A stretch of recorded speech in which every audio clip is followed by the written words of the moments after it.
वज़ीर आज़म शहबाज शरीफ अज़रबैजान के दौरे पर रवाना। 70वीं ECO सरबराह इजलास में शिरकत करेंगे। वज़ीर आज़म की आलमी रहनुमाओं से दो तरफा मुलाकातें मुतवक्के, बाहिमी दिलचस्पी के उमूर पर बातचीत की जाएगी। वज़ीर आज़म ECO इजलास से खिताब करेंगे।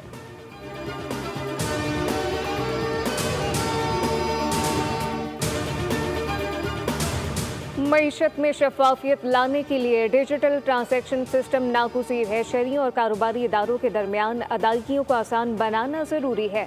वज़ीर आज़म शहबाज शरीफ की कैशलेस और डिजिटल मईशत से मुतालिक इजलास में गुफ्तगू। कहा कि कमेटियाँ तमाम शराकतदारों से मिलकर काबिल अमल तजावीज़ पेश करें। तमाम अहदाफ को दुगना करने की हिदायत।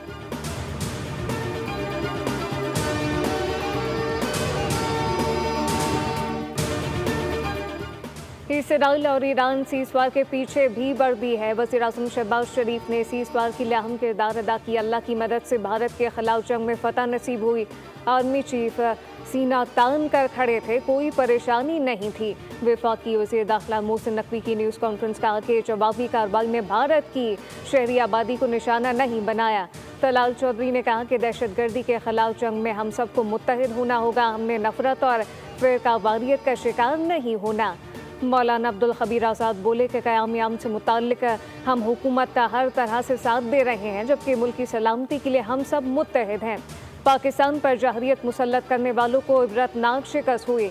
मार के हक़ में इत्तेहाद, यकीन और मजबूत अज़म के साथ कामयाबी मिली।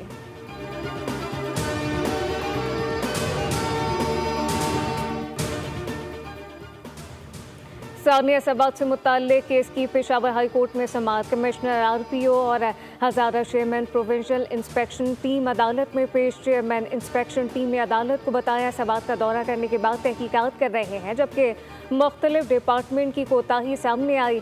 चीफ जस्टिस ने रिमार्क्स दिए कि गफलत बरतने वाले जिम्मेदारों का तयन करें।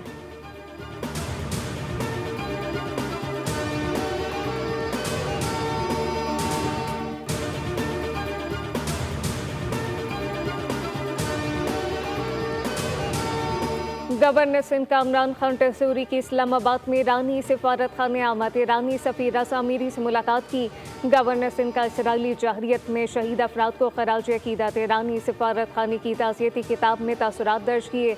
गवर्नर सिंध ने कहा कि ईरान के खिलाफ इसराइली जहरियत की शदीद मज़म्मत करते हैं। वज़ीर आज़म शहबाज शरीफ की भरपूर हिमायत पर ईरानी सफ़ीर ने शुक्रिया अदा किया।